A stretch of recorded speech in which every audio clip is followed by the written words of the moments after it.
Vamos a continuar ahora con la conferencia o la charla de Abelardo Linares.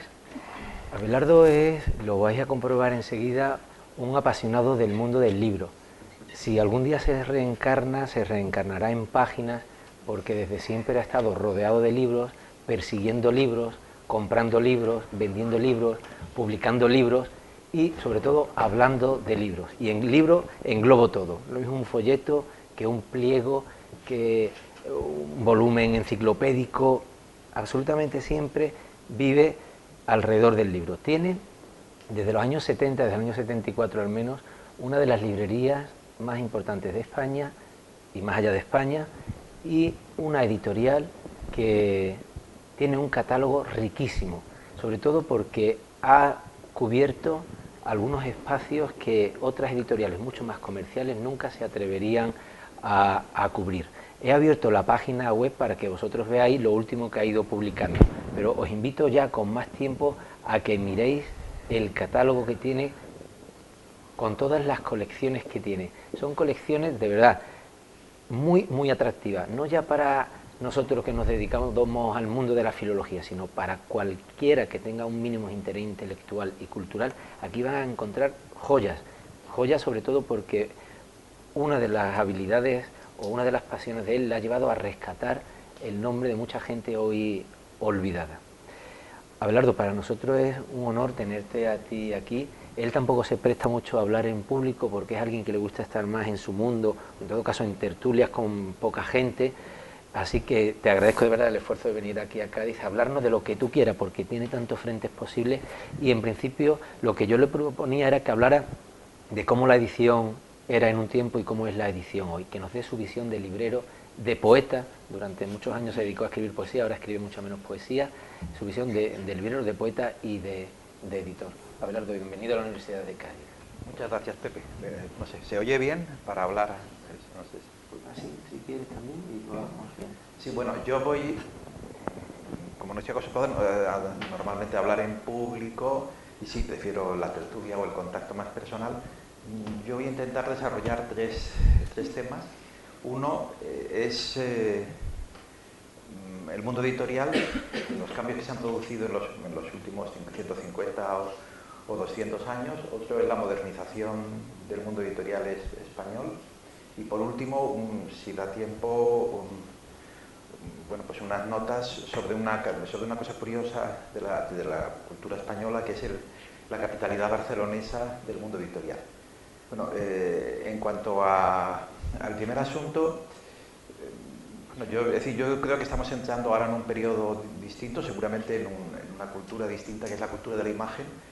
El libro durante 500 años tuvo un comportamiento de una forma que yo voy a desarrollar ahora, y en los últimos, probablemente desde los años 70, ha empezado a cambiar en los últimos 50 años y todavía no sabemos a dónde va a llegarnos esa serie de transformaciones.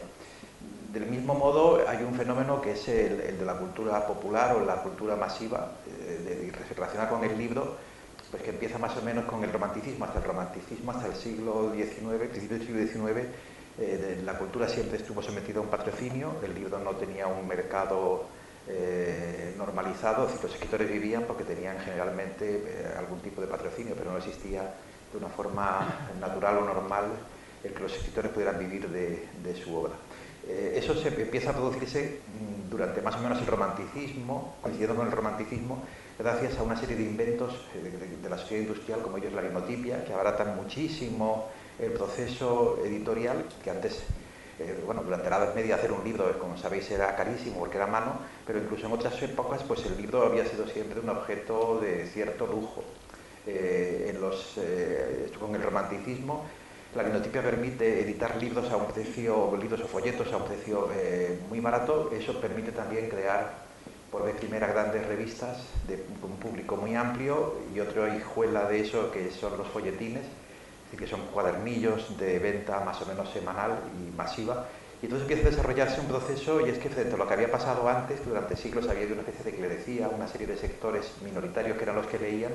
A partir del romanticismo en toda Europa empieza a leer toda la gente que sabe leer y saber leer y leer es casi lo mismo, y de hecho buena parte de la izquierda, luego como anarquista, socialista y tal, a final de la segunda mitad del siglo XIX, uno de los ideales es el ideal de una cultura para todos, un mundo en el que todo el mundo sepa leer y se piensa que eso es la verdadera liberación del hombre, estaba en el acceso a la educación, a la cultura y a la lectura.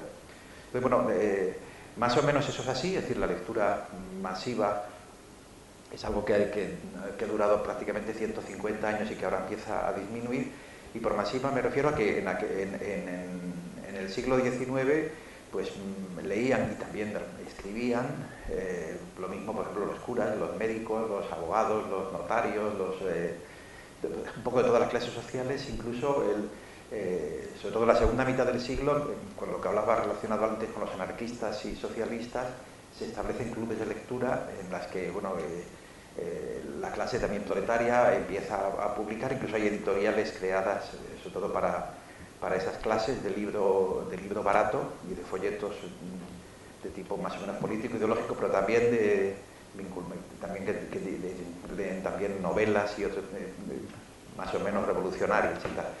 Entonces, bueno, lo que ha cambiado, es decir, yo creo que ese mundo de lectura masiva dura hasta los años 70, como hasta los años 70 en el mundo del libro, lo que se llama edición, distribución y venta, las librerías, durante 500 años tuvo un comportamiento bastante similar. Eso empieza a cambiar en los 70, yo lo vi cambiar, y voy a poner algunos ejemplos prácticos, porque el ser librero de viejo y dedicarme un poco al libro antiguo, y yo creo que me ha dado algunas pistas.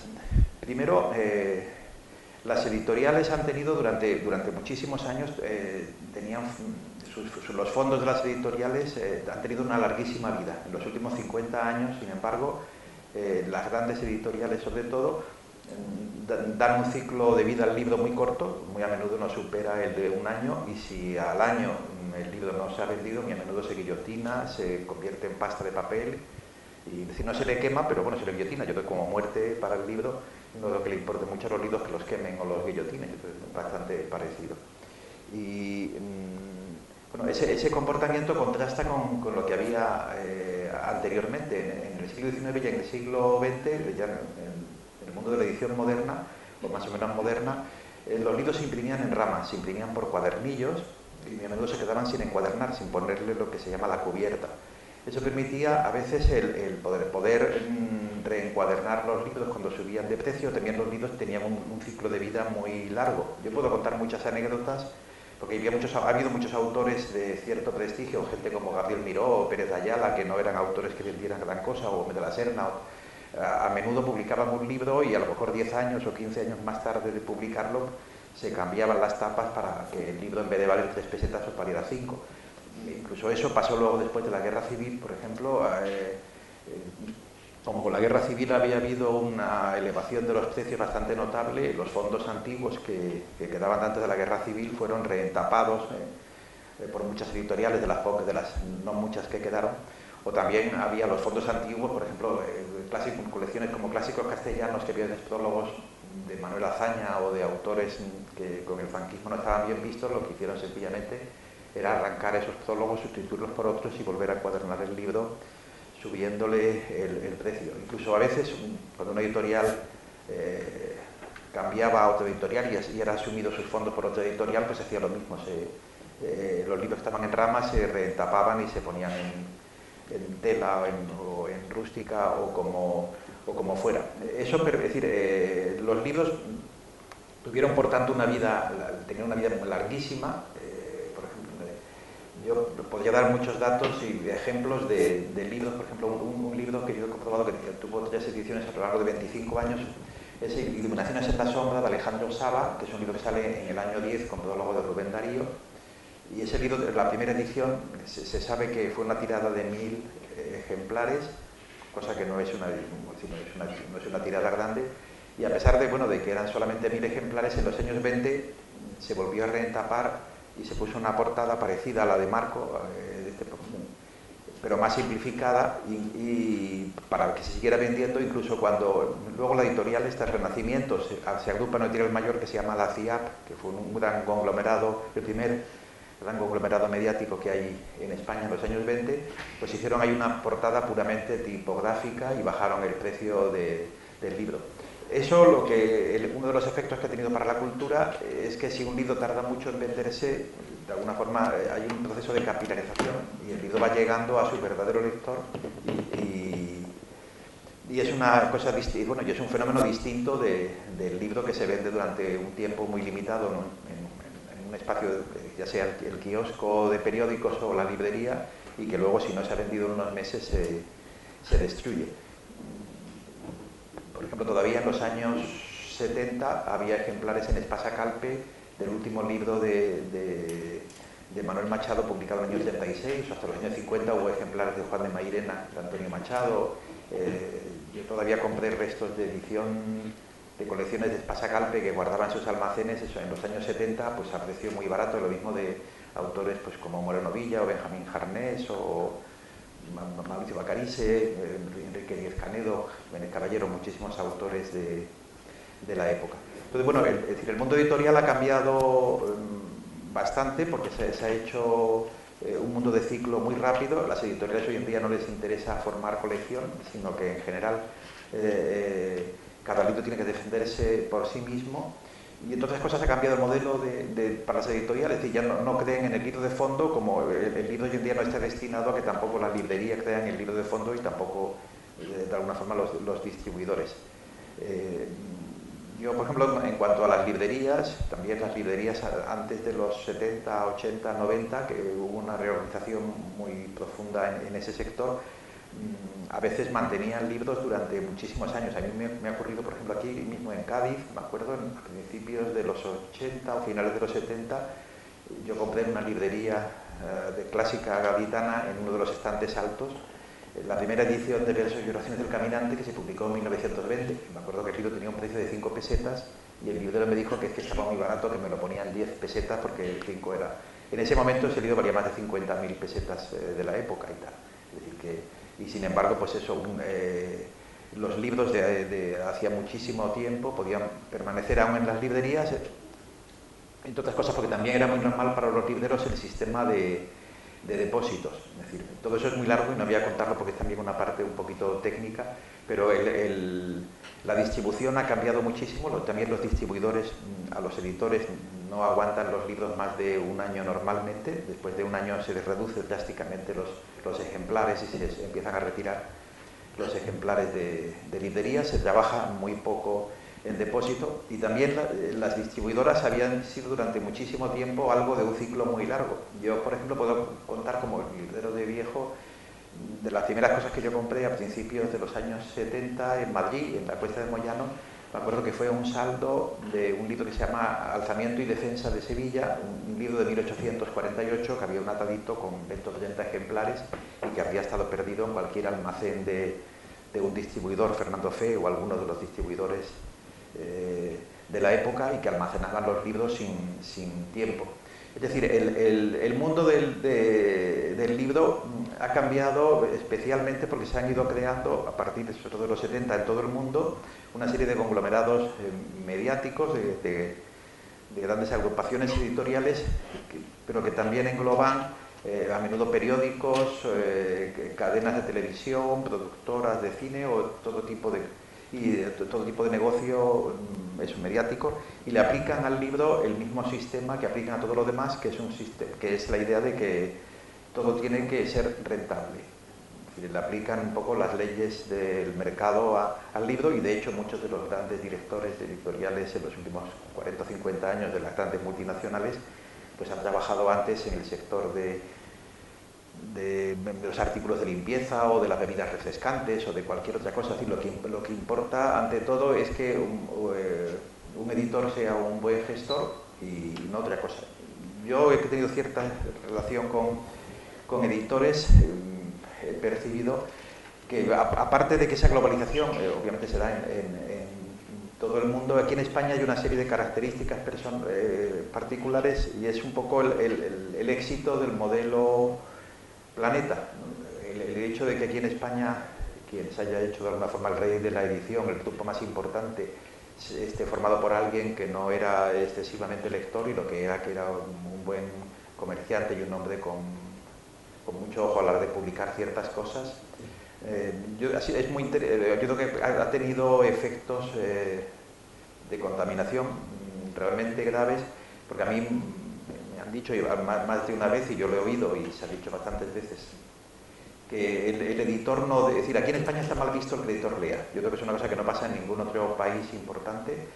Y, es decir, porque se entiende que el editor que lee corre el peligro de publicar lo que le gusta y no lo que se vende. Entonces hay la idea de que el editor lo que tiene que hacer es adecuarse al mercado y publicar aquello que se vaya a vender y ya está.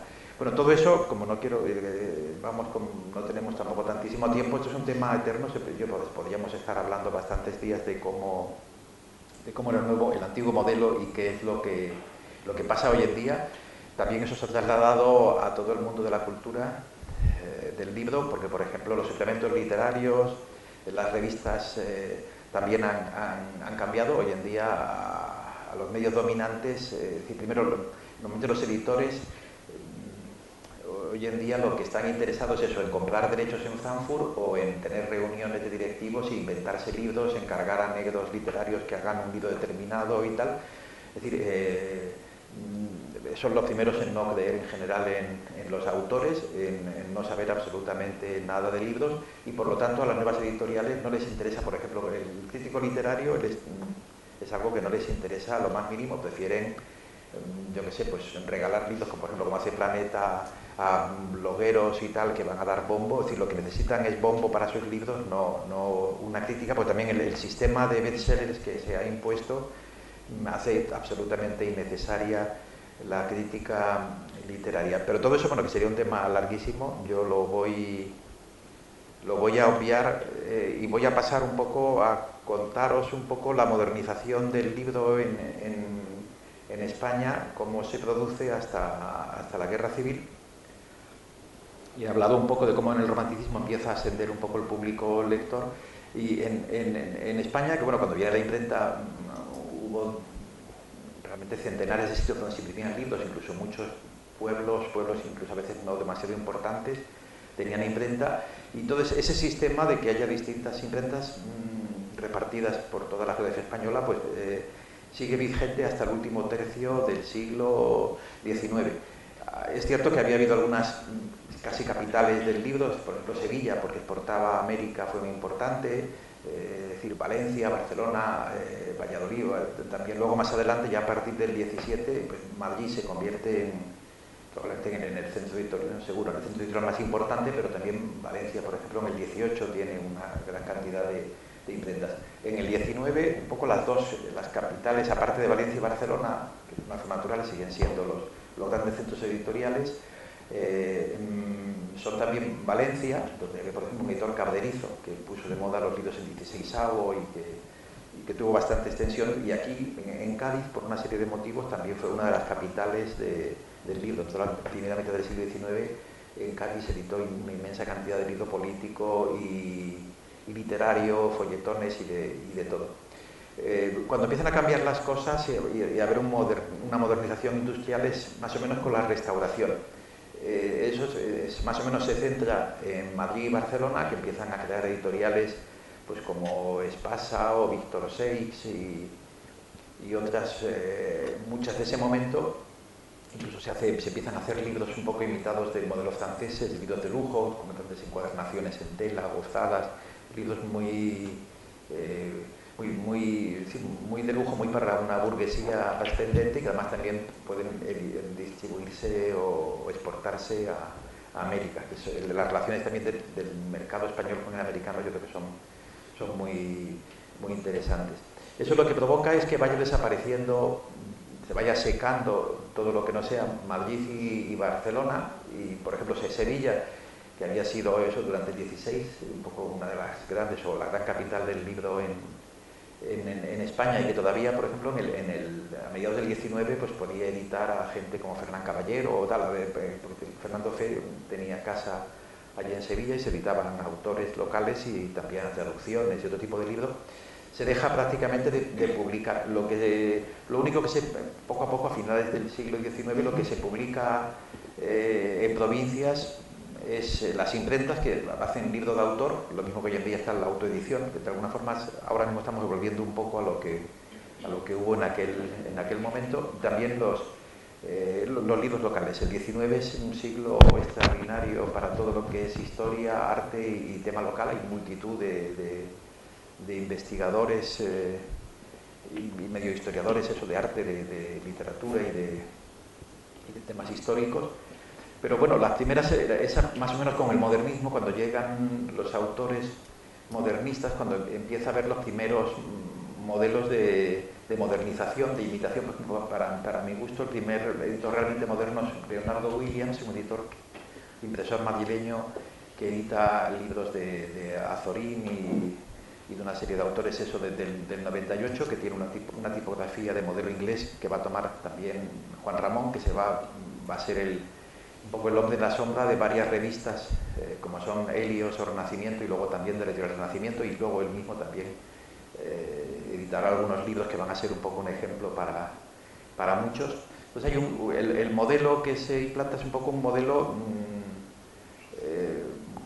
tomado de los editores ingleses y también algo franceses, sobre todo el Mercure de France, aunque también, por ejemplo, a la hora de diseñar modelos tiene mucha influencia el modernismo alemán e incluso el italiano también. Es decir, España un poco en ese momento lo que hace es seguir modelos foráneos, pero yo creo que se hace muy bien. La primera gran editorial que se crea en España es sin duda la editorial Renacimiento, que se crea en el año 9, la crea Gregorio Martínez Sierra, junto con Ruiz Castillo y una serie de gente, de capitalistas y tal, que forman yo creo que la primera editorial moderna, una editorial que pocos años después va a abrir casa en México y en Argentina, que va a difundir el libro en América, que tiene libros con portadas muy atractivas, que empieza a publicar también libros en tiradas grandes a precio popular, encuadernados de forma ligeramente distinta, incluso en tela, pero libros muy bonitos y muy atractivos, y que publica sistemáticamente a todos los autores, por ejemplo, del 98, a los autores como Felipe Trigo, que en ese momento era, junto con Blasco Ibáñez, el autor que más vendía libros en España y quizá el primero que gana realmente dinero con el libro. Y bueno, autores también como Alberto Insúa o Hernández Cataz, bueno, autores un poco de moda, pero autores muy literarios. Es una editorial fundamentalmente literaria. Entonces, bueno, el mundo editorial español realmente no tiene casi cambios hasta la Guerra Civil. La historia, hay algunas incidencias en la creación de nuevas editoriales. Por ejemplo, la Primera Guerra Mundial produce una ligera perturbación porque separan las exportaciones a América, o también con la Primera Guerra Mundial sube muchísimo el papel, y eso hace que haya problemas en el mundo de los periódicos, de las revistas, pero también del libro. Yo creo que es el periodo dorado editorial y cultural español, es el primer periodo del primer tercio del siglo, al que Mainer, siguiendo ligeramente a Ernesto Jiménez Caballero, le llamó la Edad de Plata. Y realmente es un periodo extraordinario que, curiosamente, al menos desde el punto de vista editorial, la cumbre de todo eso no sucede en la República, sino a finales de la dictadura de Primo de Rivera. Más o menos yo creo que el momento crucial es hacia 1930, aunque había ido ascendiendo desde el año 25, probablemente desde el año 25 al 30, la literatura española vive un momento esplendoroso, primero donde se inicia una internacionalización de la literatura española muy interesante. Se empieza a los nuevos poetas y los nuevos escritores y los intelectuales españoles empiezan a ser escuchados en Europa, y se les sigue en Francia, en Italia, bueno, prácticamente toda Europa y en América, ¿no? Es decir, lo mismo las relaciones españolas con las grandes revistas americanas y con los grandes y con las culturas que suceden en los distintos países americanos. Yo creo que es apasionante. Es decir, por ejemplo, los argentinos del grupo Martín Fierro, o los cubanos de Revista de Avance, o los mexicanos del grupo Contemporáneos, y también, bueno, y eso se puede extender a más repúblicas americanas. Hubo una relación intensísima, a menudo se publicaban muchos de ellos libros en España, y los españoles eran conocidos sobre todo gracias a los periódicos y a las revistas. No sé, por ejemplo, por poner un ejemplo, en periódicos como La Nación había colaboradores como Enrique Díaz Canedo, y me acuerdo ver en el año 25 una página completa en el que había un artículo que se llamaba Dos nuevos poetas, Gerardo Diego y Rafael Alberti, que los primeros libros de unos poetitas de veintitantos años tuviesen en el periódico más importante argentino una página completa hablando de que acababan de publicar un libro en el año 25, Alberti, que era Marino en Tierra, y Gerardo Diego sería Manual de Espuma, seguramente, y tal. Pues es una cosa absolutamente impensable hoy en día. Entonces, bueno, yo creo que se produjo un movimiento especialmente interesante de una gran vitalidad, y que hay un momento que es cuando la dictadura de Primo de Rivera empieza a entrar en crisis, en el que se crean una gran cantidad de nuevas editoriales, sobre todo editoriales de izquierda, y por otro lado nace lo que yo antes aludía a ella, nace en ese momento la CIAP. La CIAP es un proyecto de un banquero de origen alemán que era también escritor. Él mismo dirigió una colección, era especialista en temas hispano-marroquíes y temas judaicos y tal, y estaba vinculado al mundo editorial, y un personaje interesantísimo. Y él entonces crea este conglomerado que es la unión de Renacimiento, que era probablemente la editorial literaria más importante, Mundo Latino, la editorial Atlántida de Artemio Precioso, y otras muchas pequeñas editoriales. También se une la Gaceta Literaria de Jiménez Caballero, que era la revista más importante, y controlan también la Novela de Hoy, que era la colección de novela corta, que es un género muy popular en esos tiempos, que era pequeños folletitos donde colaboraron los autores más de moda, a veces con matices ligeramente eróticos, pero también podían publicar autores como Valle Inclán o otros autores de indudable calidad. Entonces, y también contaba pues con más revistas de gran tirada y de bastante lujo, como por ejemplo Cosmópolis, que es una revista también de gran mundo, pero con mucha literatura, y La Raza, que estaba dedicada al mundo hispano, hebreo y marroquí y tal. Entonces, bueno, ese gran conglomerado compra librerías en toda España. En Madrid está Fernando Fe, pero hay también librerías en Málaga, en Sevilla, en Barcelona. Es decir, hay una cadena que crean una cadena de librerías.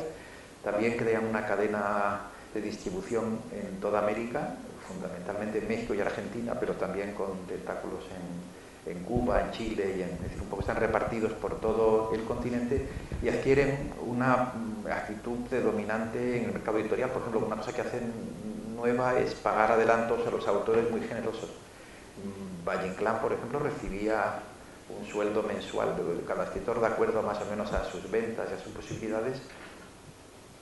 Recibía un sueldo de entre 1.000 y 3.000 pesetas, que en la época eran cantidades muy notables. Entonces, bueno, la CIAP fue un momento de esplendor, duró entre el 28 y el 32, desaparece no directamente por problemas editoriales, sino por inversiones en otros sectores. Parece ser que sobre todo en el sector habían invertido en Levante, en cosas de terrenos dedicados a la naranja, a la exportación y tal, y eso fue lo que falló y arrastró a la editorial, provocando una gran crisis editorial española, que sería un poco larga de hablar, pero que yo creo que es muy interesante. Y al mismo tiempo, bueno, entre ese mismo 28 que se crea la CIAP y el 32 en que quiebra, es también un periodo en el que se crean una gran cantidad de editoriales, sobre todo de izquierdas. En ese momento salen editoriales como Nosotros, Zenit, Zeus, Ediciones Hoy, Ediciones España, Historia Nueva. Son editoriales, que van a publicar una serie de libros en ese tiempo muy importante. Publican desde Si nos dan el frente de Remarque a las novelas, por ejemplo, de Ernest Glaser, los últimos 12 años, novelas pacifistas sobre la Primera Guerra Mundial. Pero pueden publicar también, por ejemplo, los primeros libros se publican en España de dos pasos, por ejemplo, Manhattan Transfer, o publican las primeras novelas de Hermann Hesse, de Mian y algunas otras. Y realmente, bueno, publica también a Stefan Zweig, juntamente, pues obviamente, pues con ediciones sobre todo, bueno, ediciones marxistas, por ejemplo, mucho de literatura rusa, autores, por ejemplo, Sholokhov, El Doma Apacible, se publica por vez primera hacia el año 30, y Ilya Ehrenburg, es decir, una gran cantidad de escritores, de narradores rusos, junto con también mucha literatura puramente revolucionaria, ediciones de Marx, de Engels, de Rosa Luxemburgo, de Kurt Lamprecht, de muchísima gente de la época. Ese fue un periodo extraordinario porque había una gran efervescencia social. También es un periodo en el que salen y nacen multitud de revistas que yo creo que tienen un gran interés. Y bueno, yo con eso, es decir, lo que quería llegar es a que realmente la edición española hasta la Guerra Civil solamente tiene esa quiebra del año 32 que provoca una revolución, porque desaparecen una gran cantidad de editoriales, aunque siguen estando otras muchas, eso que provoca una crisis.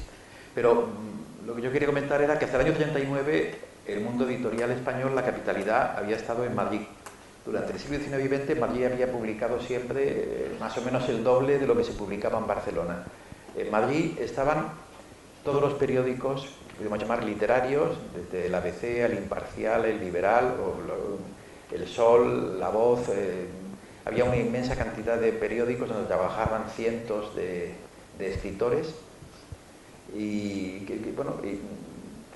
también estaban todas las grandes revistas de gran circulación, leídas por un público mayoritario, tipo La Esfera, Nuevo Mundo, Mundo Gráfico. Estaban también todas las revistas de novela corta, desde el cuento semanal, que es la crea Zamacois en el año 7, a esta que he hablado antes, La Novela de Hoy, que son más de 100 colecciones que aparecen en Madrid en los 30 primeros años del siglo. Están también todas las revistas literarias de calidad, tipo Revista de Occidente, Cruz y Raya, que eran, o la Gaceta Literaria, que eran revistas también literarias que pagaban las colaboraciones, que mucha gente se mantenía también colaborando en ellas, y estaban todas las editoriales literarias que había en ese momento, es decir, editoriales como Calleja, Aguilar, Espasa Calpe, es decir, todas las editoriales literarias, todas estaban en Madrid, y todos los autores importantes literarios, absolutamente todos, estaban todos en Madrid. En Barcelona no había ni un solo periódico literario, quitando en parte La Vanguardia. No había una sola gran revista de gran circulación, no había una sola gran revista literaria importante, ninguna colección importante, ningún autor. Es decir, se pueden contar casi con los dedos de la mano los libros de autores literarios que se publicaron en Barcelona en todo el primer tercio del siglo. Por ejemplo, hacia el año 9 se publica Zalacaín el Aventurero en Mauchi, Valle Inclán publica un par de libritos que no son primeras ediciones, también en Mauchi y en otra editorial. Bauzá publica alguna cosa de Gómez de la Serna, pero que son más bien pequeños cuentos. Pero, por ejemplo,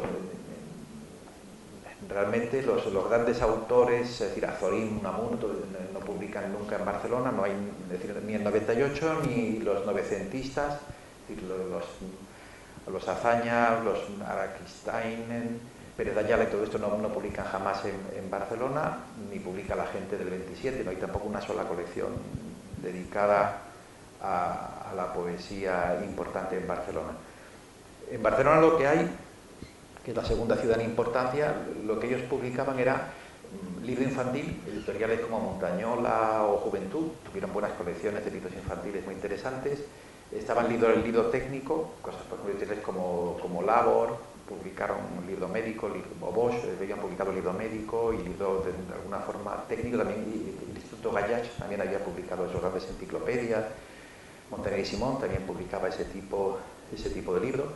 Había también la literatura más o menos pornográfica, que en el siguiente se envía a La Yetana, que publicaron unas largas series de novelas, pero de un carácter más o menos anónimo, de cierta circulación, pero de poco interés literario. Estaba también sobre Barcelona, había sido un poco a través de Juventud y una escisión posterior de ella, que es Molino y otras editoriales de época, son un poco ahí están las editoriales que publican libros de aventura que se ponen muy de moda. publican, por ejemplo, la colección de la novela rosa, o publican Biblioteca Oro, y se publican eso, todo lo que sea novela, que empezaba entonces la novela policíaca, la novela del oeste, la novela de aventuras y tal. Eso sí que tiene un gran desarrollo en Barcelona, pero bueno, es decir, la capital editorial española hasta el año 39 fue Madrid. Solamente a partir del 39 se da una cosa curiosa en la que nadie ha reparado. Yo hace poco leí una historia del libro que empieza en el año 39 hasta la actualidad, publicada por la librería Pons, que es una librería importante y tal, y que ha dedicado a ese tipo de libros bastante esfuerzo. Pues un volumen con carácter colectivo, con un señor que es quien reparte el trabajo, y nadie absolutamente habla de que lo más importante que pasa en el año 39 es que lo que cambia, empieza a cambiar la capitalidad editorial española. Primero, Madrid había sufrido más que Barcelona los bombardeos y la desaparición de fondos editoriales. Pero eso también la historia de lo que fue la edición durante la guerra. Hay que recordar que en la Guerra Civil Española hay una auténtica revolución, y que eso en el mundo editorial pues también se lleva a cabo, y es que todas las editoriales se colectivizan. Hay una colectivización de las editoriales, dejan de ser de sus dueños y pasan a ser gestionadas por ellos mismas o depender de instituciones oficiales o de sindicatos. Y las de Madrid, como muchos libros se repartían para el CENTE y se regalaban a los soldados, todo eso, hay una descapitalización importante, y aparte que se destruyeron muchísimos almacenes y tal. Y luego en Madrid estaban sobre todo las editoriales literarias, pero también ideológicas, editoriales. Antes yo he citado a Zenit, pero estaba también Fénix, o bueno, por ejemplo, Cruz y Raya, que la dirigía Bergamín, también una editorial relativamente de izquierdas, incluso Revista de Occidente de Ortega, y otras ediciones, por ejemplo Castro, que es otra editorial más o menos importante. Una buena parte de todas las editoriales que habían sido de izquierda en Madrid, pues obviamente cuando termina la República desaparecen y no se vuelven a publicar. En Barcelona lo que pasa es que empiezan a crearse una serie de editoriales, curiosamente, por parte de falangistas. La más conocida es Destino, que Destino es empieza siendo una revista que se hace en Salamanca y lo hace un grupo de exiliados catalanes cercanos a Falange, y su director, Vergés, pues es un falangista militante y tal.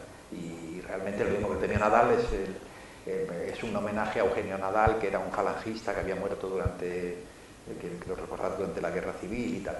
Pero no solamente esas, también, por ejemplo, Yunque, que la crea Luis Santamarina, que había sido amigo de Maxau, que es un falangista de la primera hora, o Surco, que la crea Ignacio Agustí, otro hombre cercano, bueno, a la derecha, y también en ese momento también un poco cercano a Falange, bueno, y otras muchísimas, otras muchas más.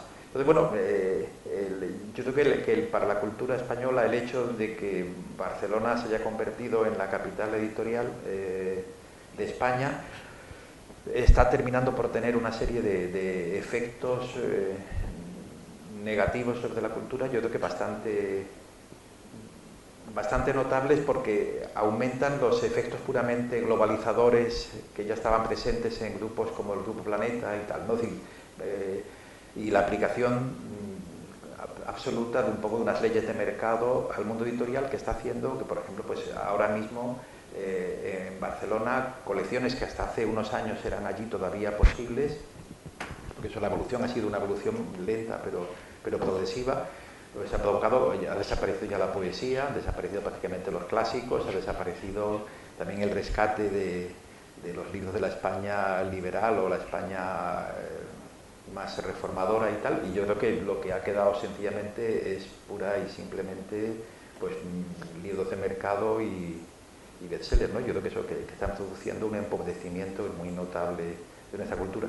Y yo, bueno, casi yo prefiero dejarlo aquí. Si queréis hablar un rato, o preguntar y disentir, o que sea, es decir, ampliar cualquiera de las cosas que he dicho, que eso es realmente lo que yo opino, es decir, y lo que, según mi experiencia, yo he ido un poco, algo de lo que yo he ido descubriendo, pero es, obviamente todo eso es totalmente discutible, ¿no? Bueno, Abelardo, si alguien quiere comenzar haciéndole alguna pregunta. Empiezo yo y ahora, una de las cosas que me ha llamado la atención, una frase lapidaria que has dicho y que nos puede servir como reflexión del momento actual, dijiste que hubo un tiempo en España en que saber leer y leer era casi lo mismo. Eso me hace preguntarte, hoy día sabe leer prácticamente todo el mundo, por lo menos funcionalmente, el Estado reconoce que como la educación primaria es obligatoria, todo el mundo potencialmente sabe leer. Pero hoy día saber leer y leer no es lo mismo, ¿verdad, Abelardo? Bueno, todo eso, hay una serie de, curiosamente, de mitos, de lugares comunes, de todo esto tremendo. Es decir, uno de los fenómenos observables facilísimamente, por ejemplo en Internet, en los medios, en las librerías, en todo. Voy a poner un ejemplo. Si una persona va a McDonald's a tomarse un menú por 3 o 4 euros, no piensa que está consumiendo alta cultura gastronómica y que está, bueno, si uno se toma no que sé, pues un tinto de verano, pues no piensa que está tomando los mejores vinos de tal. Y sin embargo, la gente que lee a Paulo Coelho o lee mucha Pérez Reverte o lee Almudena, es decir, lee muchas cosas que para mí son cosas de quinta fila, piensa que está consumiendo alta cultura. Entonces, el despiste que hay en muchísima gente sobre la calidad de lo que lee es tremenda y para mí me parece pintoresco y divertido ver un poco el grado de confusión que ha llegado a haber en esto de la lectura. Una de las cosas que han pasado es que yo creo que cada vez se lee peor, cada vez los lectores tienen menos exigencia, como una cosa que ha pasado es que incluso la gente que estudia los niños cada vez tienen más dificultad de comprensión lectora, es decir, que la gente lee cosas y ni se entera. Es decir, yo creo que todo eso, primero yo creo que la cultura, tal como la entendemos, es cultura del libro, cualquier otra cosa va a producir una cultura de tipo distinto. La cultura de la imagen yo creo que no va a tener nada que ver con la vieja cultura, y estoy absolutamente seguro de que en ese sentido la vieja cultura es muy superior a la nueva, ¿no? También hablabas tú, y lo relaciono también con el presente y con tu propia experiencia, de que hoy día los fondos editoriales están desapareciendo, ¿no? Todos los que te han visitado a ti en Sevilla dicen que es impresionante ver los libros que tú tienes. ¿Por qué no nos hablabas tú de cuál es el fondo ahora mismo de tu librería o hasta cuántos ejemplares has llegado a tener, si llegas a controlarlo? ¿Por qué no nos cuentas eso del 1.000.000 de libros de Eliseo Torres? ¿Cómo has crecido tanto desde esos años 70 que tú fuiste buscando los primeros libros hasta la actualidad? Sí, bueno, yo empecé vendiendo libros en el Rastro mientras estudiaba filología En Madrid, ¿no? Entonces, bueno, para mí yo en realidad pues me empecé a comprar libros para mí. Bueno, yo me metí al librero pues como el borrachín que pone una taberna o pone pone un bar, ¿no? Para poder comprar yo, es decir, que a mí mi ideal era hacerme yo una biblioteca. Entonces, yo luego se me ocurrió luego a partir de los 80 empezar a viajar a América porque sabía que en muchos casos más de la mitad de lo que se producía en España iba a América. Muchas de las grandes editoriales, por ejemplo, cuando nace Aguilar y empiezan a salir las obras completas de Aguilar, que es una colección que sale antes de la guerra y que al principio era con los cantos dorados y tal, esos libros yo aquí en España prácticamente no los he visto nunca. Donde los he visto es en Cuba, en Argentina y tal, que tenían una moneda mucho más fuerte y para ellos era más accesible ese tipo de libro. O editoriales como La Nave, es decir, muchos de los mejores libros españoles y de las editoriales más exigentes y tal, eran cosas de exportación. Entonces yo empecé a ir a América a comprar libros y he comprado pues bibliotecas en Argentina, en Chile, en Uruguay, en Cuba, en México, en Estados Unidos, en muchísimos sitios. He comprado libros en lugares muy pintorescos, en Venezuela, en Bolivia, en muchos sitios. Más o menos conozco prácticamente casi toda América y veo un poco, y creo que reconocer de cómo es el dibujo de lo que hay allí. Yo en el 94 tuve la suerte de comprar los fondos de la librería de Eliseo Torres, que tenían más o menos 1 millón de volúmenes, y yo me traje a España unos 800.000, luego a principios del 96, porque yo me quedé viviendo en Nueva York un año, algo más de un año. Pero yo he seguido comprando libros y sí, puede ser en mi librería hay unos cuantos cientos de miles de libros, pero realmente yo creo que la gente de todas formas que me visita más bien se refiere a mi biblioteca personal, que es lo más divertido. Yo he hecho una colección muy completista. Es decir, el problema de las colecciones de los libros es que muchos poetas, he visto bibliotecas de muchos poetas y de mucha gente, normalmente pues los poetas no son completistas de completar todo, ¿no? Y yo me he dedicado un poco así a completar toda la literatura desde Becker para acá, un poco, y a comprar son revistas y bueno, poesía, teatro, novela, un poco todo lo que me parezca interesante hasta casi la actualidad, ¿no? Y en aquella biblioteca o en aquella librería de Eliseo Torres había muchas primeras ediciones de gente del 27, ¿no? Había joyas, Bueno, ¿no? bueno, había joyas, no, pero vamos a ver, en calidad yo he comprado bibliotecas Mejores. Eliseo Torres era un librero que era un gallego, había emigrado a Estados Unidos en los años 50, él al principio estaba en la calle 14, que era la zona donde antes había varias librerías españolas, y luego se fue trasladando según fue creciendo su librería. Él llegó a tener una librería muy grande, pero el grupo Anaya había montado una editorial en los 60, en las Américas, que aprovechando los programas bilingües de educación bilingüe de Estados Unidos, desembarcaron allí y publicaron bastantes libros de crítica y de literatura. Por ejemplo, se publicaron a Sender, a Francisco Ayala, muchos libros importantes, algunas cosas que estaban muy bien. Pero el proyecto más o menos fracasó y también se le vendió a Eliseo Torres y él fue sumando, y al final consiguió que la ciudad de Nueva York le vendiese por €1 un edificio grande en el Bronx, una zona deprimida, que había sido antes fábrica de bombillas, hotel, muchas cosas. Era un edificio de 5 plantas de ladrillo, como parecía un poco siniestro. Tenía una puerta como acorazada, había que llamar y abrían y te dejaban entrar, y lo que había era 5 plantas de 700 metros, eran 3.000 y pico metros, todos abarrotados de libros.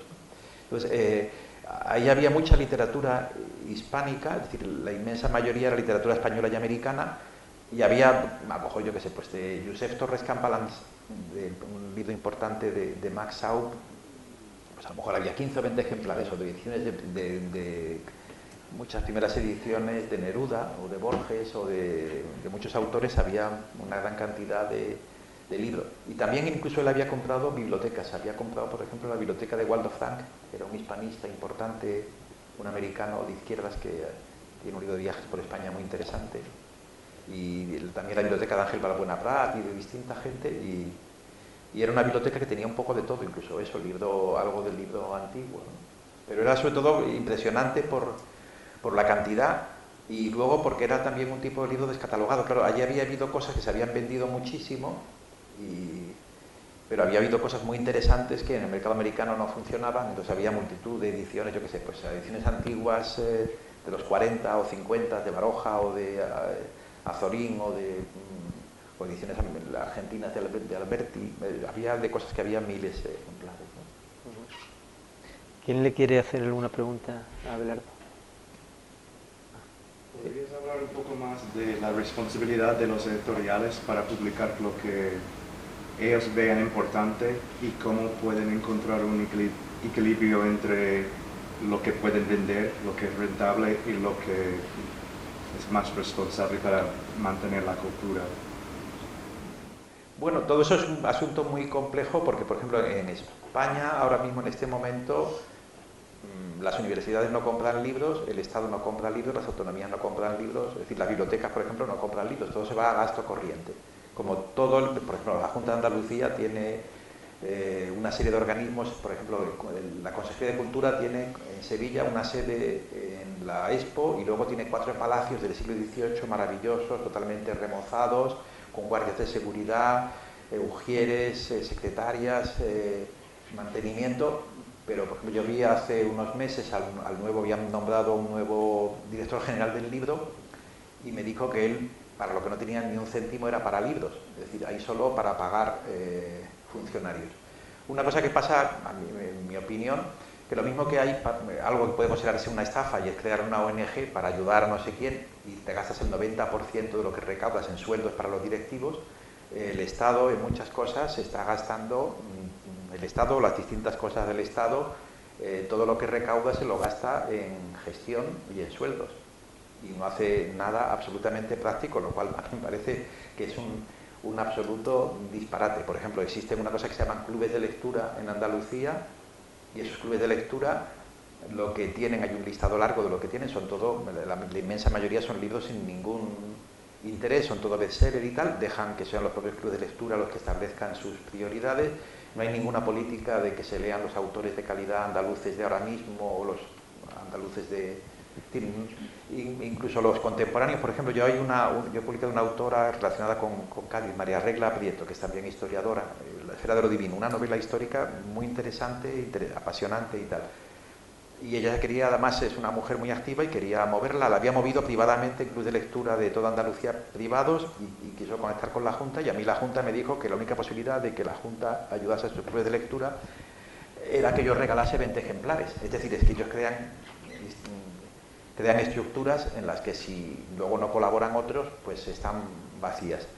Entonces, bueno, yo creo que el problema está en que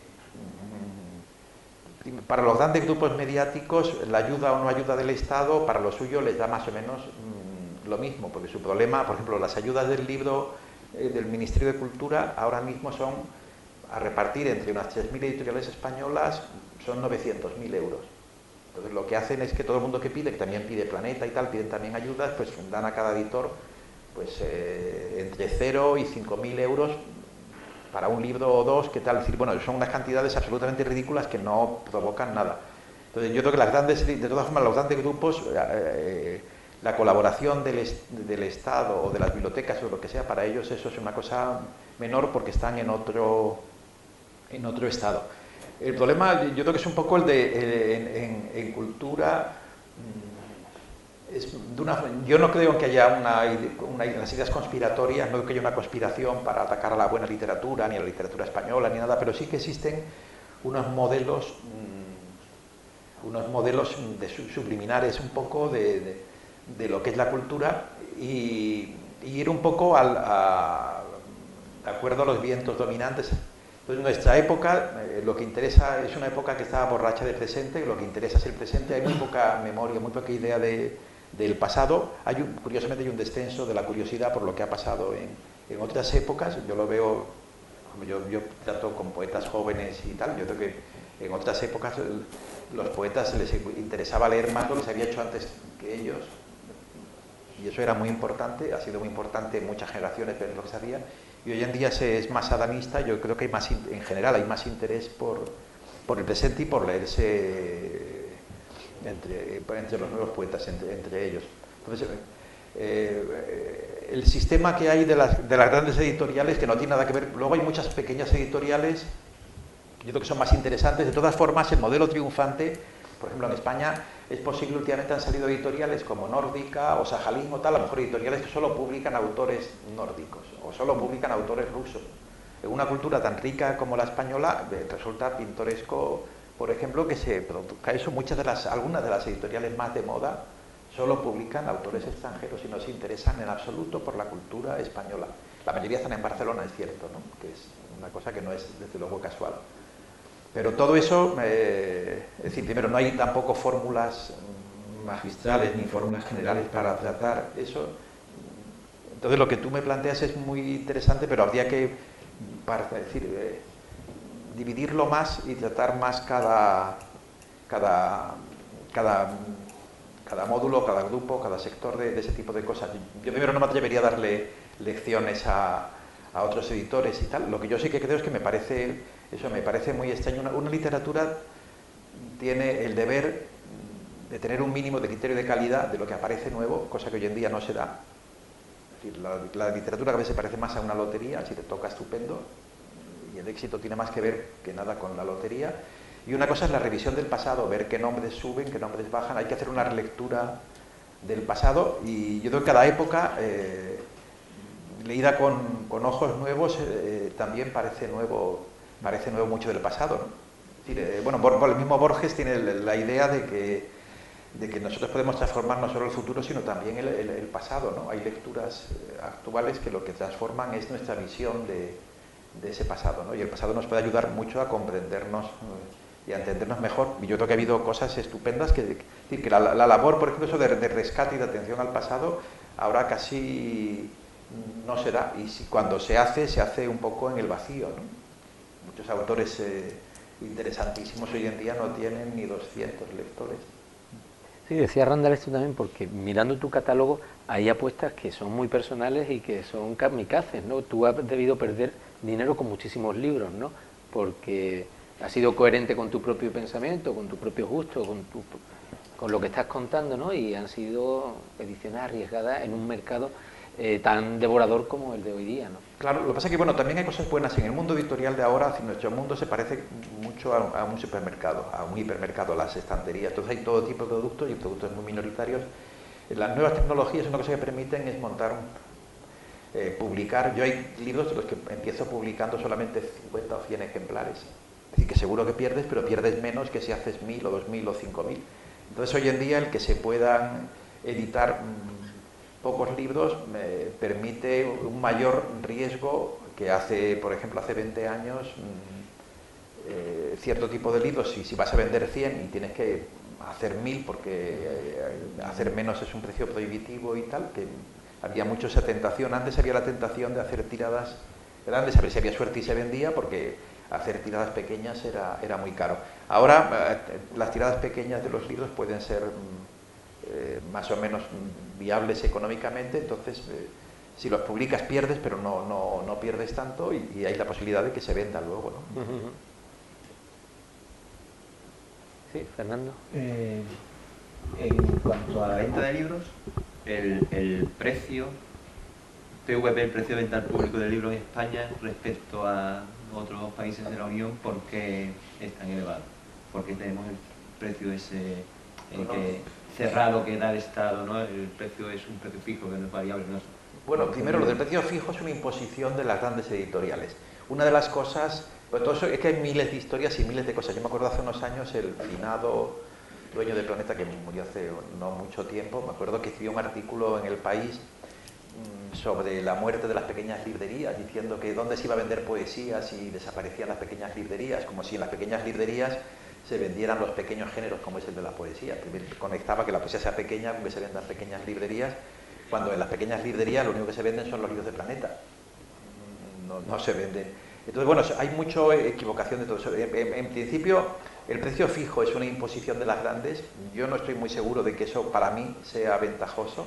Probablemente yo podría competir más con las grandes con una guerra de precios y tendría menos que perder. Lo que pasa es que ellos han impuesto eso para ellas sí que es importante. Primero porque ellas dominan, por ejemplo, una gran editorial puede comprar el escaparate de una librería, puede comprar a un bloguero, puede comprar el espacio en...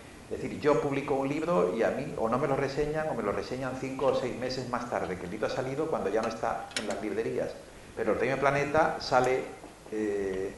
las críticas salen en la misma semana que sale el libro, es una noticia de telediario, etcétera, etcétera. Bueno, hay una, es decir, las grandes editoriales tienen una situación de predominio en el mercado, es decir, fuertísima y tal, y son las que han impuesto las reglas, entre otras el precio fijo. El libro sería más barato si no hubiera precio fijo, pero también los libros en España pueden ser relativamente caros porque las tiradas son muy pequeñas. Es decir, yo de todas formas, muchos de los libros que yo edito para la tirada que yo hago son libros muy baratos. Es que un libro no es lo mismo hacer 300 que 3000 o 30.000. Si hace 30.000, el libro lo que vale es el papel y los derechos de autor, ¿no? Y en la dialéctica entre libro físico, papel y libro digital, en la que tampoco hay tanta varianza de precios. Bueno, pero eso son políticas de las grandes. Por ejemplo, yo que edito, a mí no me es interesante el libro electrónico, no funciona. Es decir, para mí, por ejemplo, hacer un EPUB vale mínimo de 50 euros. Yo los libros electrónicos, los pocos que he hecho unos cientos nada más, yo he editado unos 1600 libros, pues un 20% lo tengo el libro electrónico. Yo lo vendo a una cuarta parte de su precio. Si el libro vale 20 euros, pues vale 4 o 5 euros. Y no vendo bastantes ejemplares para pagar lo que cuesta hacerlo. Entonces, es decir, que yo, por ejemplo, hay editores que lo ponen barato. Los grandes editores, bueno, ponen ese precio por la razón que sea, no sé, o lo ponen porque les resulta rentable pero el libro electrónico se vende casi solamente de cierto tipo de libro, ¿no? Yo vendo muy poquitos libros electrónicos. Y aparte de mirar para no monopolizar esto, cuando se os saldan los libros, o sea, cuando ya pierdes los derechos, no has vendido, tienes ya la tirada en estocaje, ¿qué haces con el libro? Bueno, primero yo soy librero de viejo y yo puedo saldar mis propios libros y tal, es decir, que hay... Yo lo que pasa es que lo que no he querido nunca es destruir los libros. Yo creo que... A mí yo se me he acordado de la, bueno, la fábula, de la Biblia, de la señora que... Las dos madres que vienen con un niño en brazos ante Salomón y una dice que es suyo, que discuten si es suyo o no. Bueno, y la mala madre lo que quiere es que se parta el niño por la mitad y la buena madre dice que, bueno, que mejor que se vaya con la otra. Yo creo que el libro, los editores que quieren al libro, aunque se salde, es que el libro viva, pero aunque se salde, los malos editores, que son los que predominan, quieren que el libro se guillotine y que produzca dinero de otra forma, ¿no? Es decir, aparte de que una cosa, es curioso la explicación de los grandes grupos. Yo me acuerdo, por ejemplo, que una vez que estuve yo por la calle con Francisco Ordines, un poeta valenciano estupendo y tal, y nos encontramos al director del Museo del Prado, que era también el director de la colección Alianza Forma, y estuvo hablándole a Paco de que Alianza acababa de destruir todos los fondos de la colección. Es una colección maravillosa, una colección de vida muy lenta y tal, y a ellos no les... Entonces, las editoriales que han destruido, aquí se ha producido una especie de genocidio cultural de destruir millones de libros y millones de colecciones. Además lo ha hecho todo el mundo, desde el Consejo Superior de Investigaciones Científicas, que hace años, cuando cambió de almacenes, lo que hizo fue destruir todos los libros que tenía en los almacenes. Historias de ese tipo, o por ejemplo las universidades. La Universidad de Sevilla tiene un equipo que dirige la editorial y tal, y tiene unos almacenes gratuitos para guardar los libros. Ellos lo que hacen es ir publicando, porque tienen una financiación para publicar libros, y cuando se llenan los almacenes, o los regalan, o los destruyen, o lo que sea, o los saldan o lo que sea, pero se quitan los libros de en medio para volver a poderlo llenar. Pero bueno, en general las editoriales grandes lo que dicen es que si saldan los libros eso les desprestigia.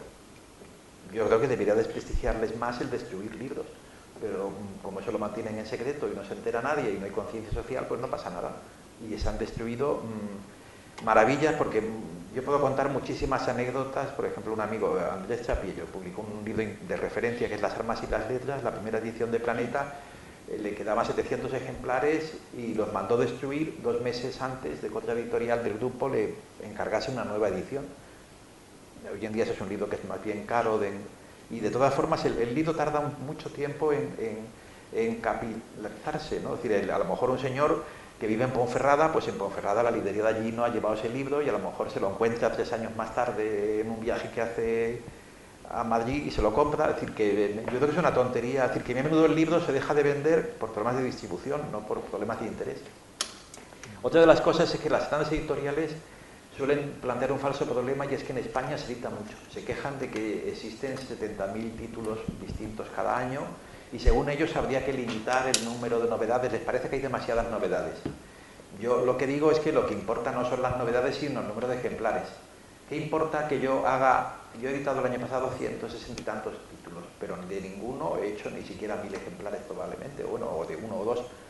Lo malo es hacer de basura cientos de miles de ejemplares y destruirlos luego. Es decir, si hubiera que haber una reconversión del libro, yo pediría que se reconvirtieran, es decir, que fuese por ejemplares, no publicar basura en cantidades millonarias, porque eso es lo que hace que ellos destruyan libros, aunque junto con la basura destruyen también libros interesantes. Normalmente los pequeños editores no destruimos nada, es decir, los pequeños editores normalmente no destruyen, eso no lo hacen. Y ya que has mencionado la palabra distribución, ¿cómo funciona tu librería y tu editorial a la hora de distribuir? Bueno, yo tengo 3 editoriales, una la distribuimos nosotros, que es Ulises, pero las otras 2 las distribuye una distribuidora que se llama UDL, que es una distribuidora normal, bastante de las que es la que distribuye, yo qué sé, pues Impedimenta, Asteroide, tal, muchas editoriales conocidas de ahora. Lo que pasa es que las distribuidoras, por ejemplo UDL, el libro se considera una especie de cheque al portador y cualquier librería puede devolver cuando quiera su libro. A mí a menudo, después de 2 o 3 años, me siguen devolviendo libros. Hay libros, eso es misterioso, cómo pueden seguir devolviendo libros que se venden 200 ejemplares al principio, 2 años más tarde se han vendido 46, porque han ido devolviendo ejemplares. Pero obligan a comprar, es decir, el librero tiene que empezar pagando por el libro. Y eso disuade a muchos libreros de tener ciertos libros. Tienen también un criterio más o menos comercial. aunque lo puedan devolver, pues tampoco quieren que la factura sea muy abultada y procuran no pedir indiscriminadamente. Entonces eso retrae a los libreros. De las librerías, hoy en día el problema es que han desaparecido casi las librerías de fondo, las librerías de nuevo tienen muy poco, casi son las de viejo las que somos librerías de fondo y tenemos una gran cantidad, ¿no? El libro nuevo cada vez tiene menos interés porque luego el libro bueno que sale no lo ponen en los escaparates ni lo ponen en las mesas y luego desaparece más enseguida. Es decir, para mí muchas de las aparte que lo que es curioso del libro nuevo más vendido es que entre el Corte Inglés y cualquier librería de estación no hay diferencia ninguna, se venden los mismos libros, tienen los 4 bestsellers, bueno, tienen más bestsellers, pero tienen exactamente el mismo tipo de libro y los mismos libros, ¿no? Sí, me decías tú que en cambio con Internet, Renacimientos, Puebla de Plata, Ulises, tú has mandado libros a los lugares más distantes de España, ¿no? Bueno, yo pedí hace no mucho, me preguntaron dónde se vendían libros y pedí un listado y yo creo que vendemos a más de 100 países, ¿no? Países algunos muy extraños porque, por ejemplo, yo vi que habíamos vendido libros a Camboya, a Corea, a Papúa Nueva Guinea, tal. En Papúa Nueva Guinea tiene que haber, yo creo que son unos cientos de miles, a lo mejor 1 millón de habitantes hoy, y yo no creo que lean, que no sé qué habrá comprado de allí, pero bueno, a países muy de África, sí, de los 5 continentes, de Nueva Zelanda, de los sitios más extraños, ¿no?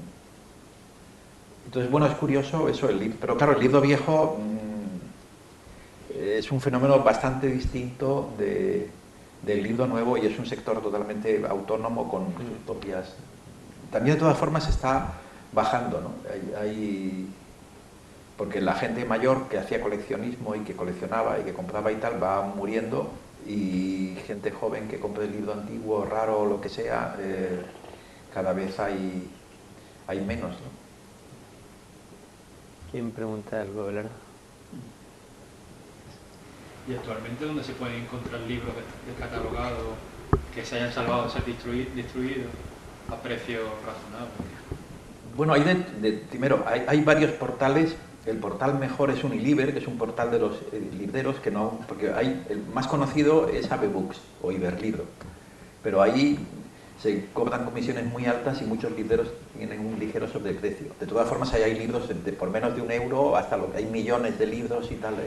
Y los portales principales son Iberlibro o AbeBooks, que es lo mismo, Uniliber, Todo Colección, tal, y hay portales Todo Colección, por ejemplo, ahí venden incluso particulares, es un portal donde se vende de todo y amplísimo, con un montón de millones, desde sellos de correos a vitolas para puros o lo que sea, y libros hay varios, y revistas y tal, y bastantes millones.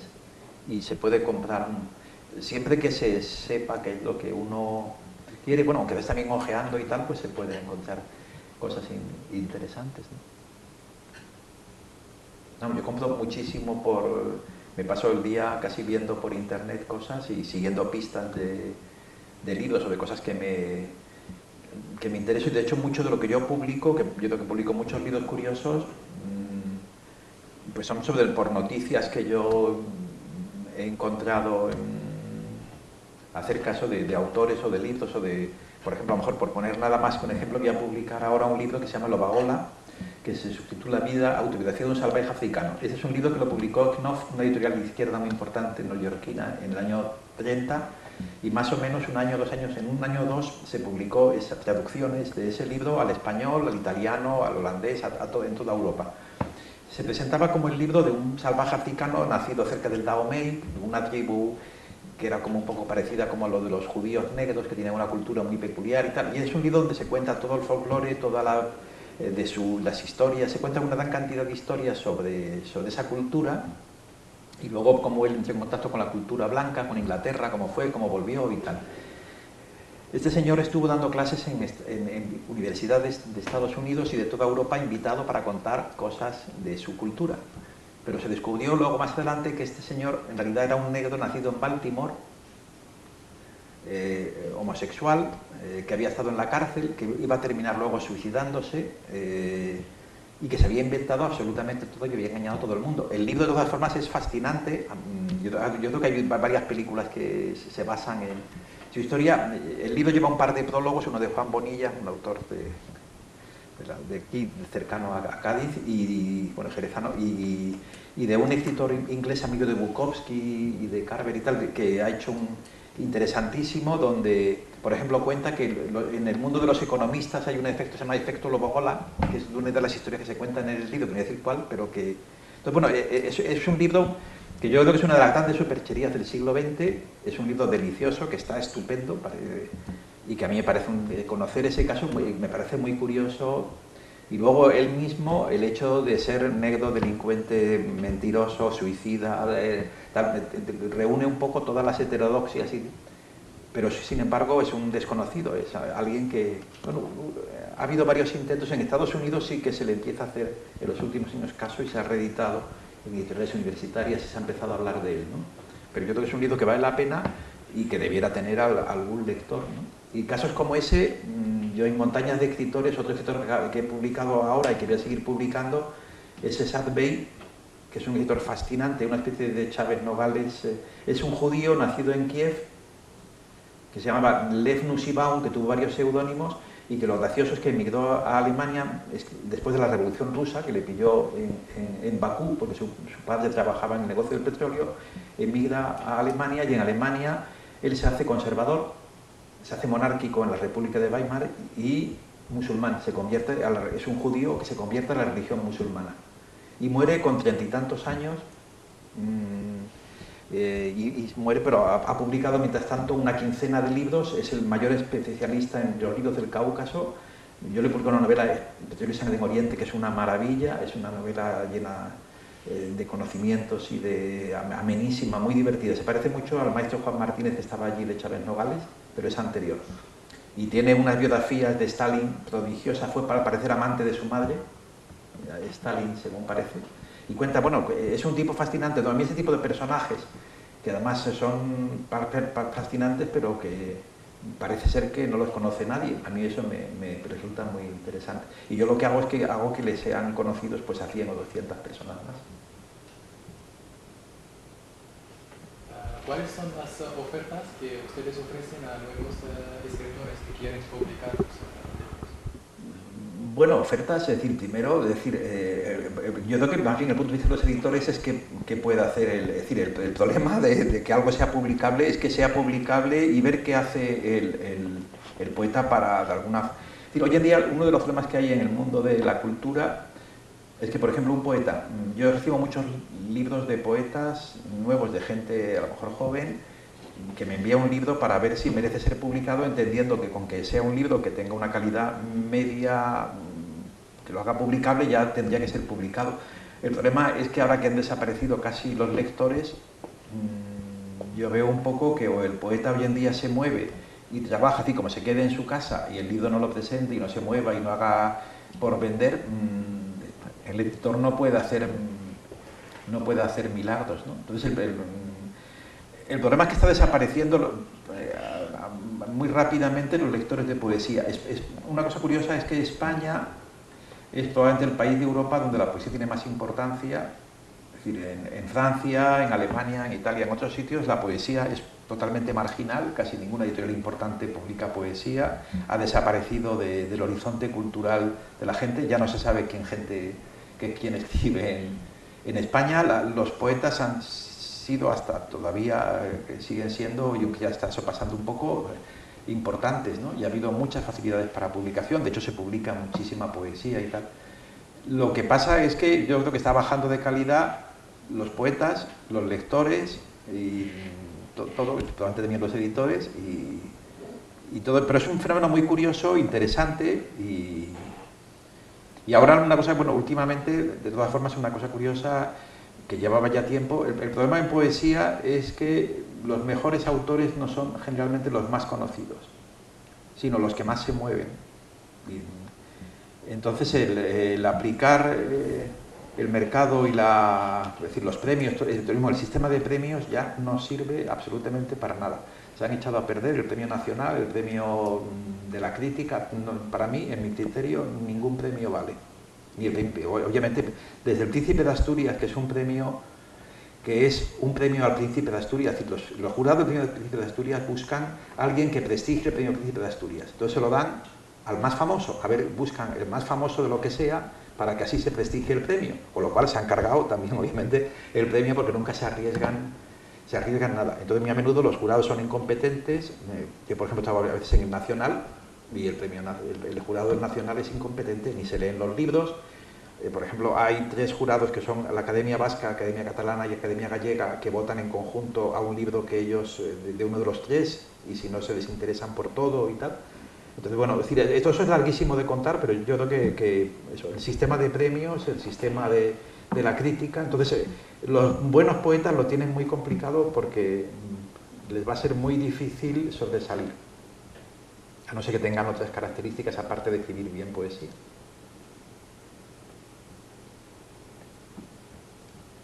Bueno, lo podemos dejar aquí, Abelardo, llevamos un buen rato hablando, si no hay ninguna pregunta más. Te agradecemos todo que hayas venido desde Sevilla a estar esta mañana aquí con nosotros y a ilustrarnos con tu erudición y tu pasión por los libros. Abelardo, muchas gracias. Muchas gracias a vosotros.